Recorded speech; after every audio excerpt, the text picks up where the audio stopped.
perfection.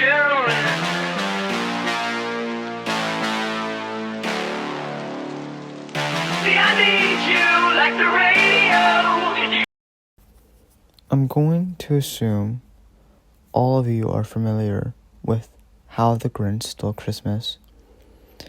There's no denying that it's one of the most memorable Christmas specials in existence. I try to see it at least once during this Christmas season. It has an everlasting appeal that can always leave anyone feeling good, even after multiple viewings. As I continued to watch this special, I became increasingly curious over the origin of the Grinch. It was never really explored that much in any format, at least to my knowledge. However, as of now, I wish that my curiosity never got the best of me. I was browsing through the internet when I came across something interesting. There's something for sale on eBay, and the item in question was a test tape for a prequel to Halloween is Grinch Night. The seller claimed that he was the son of a TV executive who worked at CBS during the 70s. He was selling the tape because he was unable to find a working VCR to play it. He points out that the special was originally meant to air a year after Halloween as Grinch Night premiered, but it was scrapped due to the subject matter. I was reluctant to purchase the tape due to the enormous price tag of $500. However, I also realized that I have a good opportunity to find out how the Grinch came to be. I offered to buy the tape, and after providing my address so he could deliver the tape to me, the seller informed me that I'll receive it in a week. After waiting for a week, I heard someone knocking on my front door. I answered it and saw that the delivery man was present with the tape I ordered. Upon signing for it, I went to the living room to open the package. It was a white cardboard box with a single strip of duct tape sealing the flaps on top. Upon opening it and digging through the packaging noodles inside, I found the tape, which was inside a clear clamshell case. The tape itself had no label in the front. However, there was a label beneath the tape. The label had the text, "The Origin of the Grinch, Test Tape," written on it in black. The tape itself looked alright, albeit slightly worn, which is somewhat fair to expect considering how old it was. I took it down with me to the basement and I set up my old VCR. Finally, I placed the tape into the VCR and waited for the special to begin. Throughout the first few seconds of the video, very little occurred. Soon enough, some white text appeared displaying the info of the special. It read, title, "The Origin of the Grinch." Air date, 1/9/78. Production, Dr. Seuss Enterprises and Deputy Freeling Enterprises.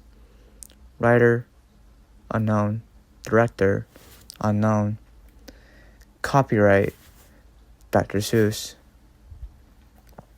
The text soon cut to black, and the Petit Freeling Enterprises logo faded in. It played out silently. It soon faded out, and the Dr. Seuss Enterprises logo faded in. This was also silent. It eventually cut to the special's opening title. It started with the text, "The Origin of the Grinch," arranged in a fashion similar to How the Grinch Stole Christmas. The title card began to scroll up, displaying the credits. Like before this ran silent, all the credits concluded. The special fades to the exterior of Whoville. The camera zooms in to one of the houses where a young boy is looking at the mountains through his bedroom window. The boy had green hair, brown eyes, and is wearing gray shoes with a blue shirt and pants. I assume that the boy is the Grinch. Through the narration, it's made clear that he has always wanted a dog for Christmas, that he named his dog Max. The scene soon cuts to his mother, who was downstairs cooking some dinner, and the father was not present. According to the narration, the father is a heavy worker who manages to benefit his family quite well. The mother muses over his dedication to his work, hoping that he would return with something that would benefit the family to a much greater extent than ever before. The father returns home and the mother greets him. However, he doesn't say hello, nor does he even acknowledge her. He merely walks to his bedroom. Feeling concerned, the mother enters the room. The scene eventually cuts to the boy's room, where only the sounds of a verbal fight can be heard. Apparently, the father lost his job due to massive pay cuts and downsizing. The fight becomes more and more hostile, to the point that it frightens the boy. The next morning, the Grinch goes downstairs to tell his family about his Christmas wish. This prompts the father to harshly lambast him over the idea due to their current financial issue, to the point that he grabs the boy and prepares to spank him. The mother tries to hold him back, but she gets hit in the face, causing her to fall back and crash into a mirror. A shard of glass lands in her throat, ultimately killing her. The Grinch runs away out of fear as the father yells at him to come back.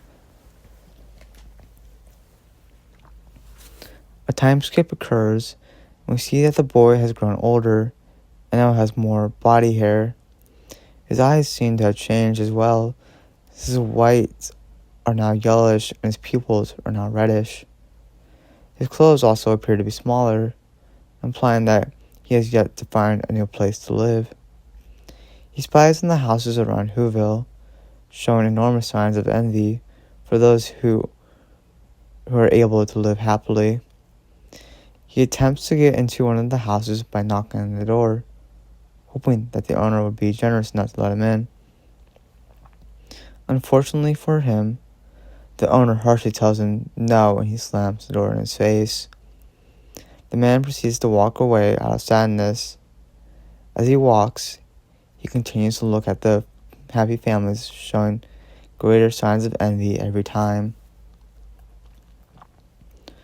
Another time skip occurs, and we see that the Grinch is now older. He has more body hair around him, and his shirt is now gone. He's curled up in a ball in an alleyway, thinking back to the day where his life changed for the worse. His father's actions continue to affect his mind, causing him to become more and more spiteful. His experience soon concludes when he hears a man and his son arguing over selling the boy's dog. This brings back the worst memory for the Grinch, and he proceeds to go attack the man. The two get into a fight, which lasts until the Grinch drives the man into a fuse box, electrocuting him to death. He grabs the dog and pushes the boy away, running towards Mount Crumpet. He takes shelter in a cave and he rests on the floor. The dog cowers in fear. A new time skip takes place, and the Grinch is shown to be in his true form. At this point, everything began to make sense. His shoes being too tight was because that's all he could keep when he was a child. His head not being screwed on right was because of complete mental trauma from his childhood, and his heart being too small was because he lost all hope for love. He has declared that he'll remain in seclusion for the remainder of his days.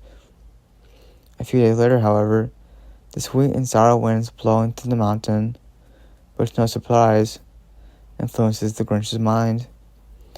He stares down at Whoville and he cracks his signature evil grin. The special ends and the credits roll in silence. Because of this, I was left in shock. My curiosity has led to me to discover the shocking truth of the origin of the Grinch. I can never look at this specials the same way ever again.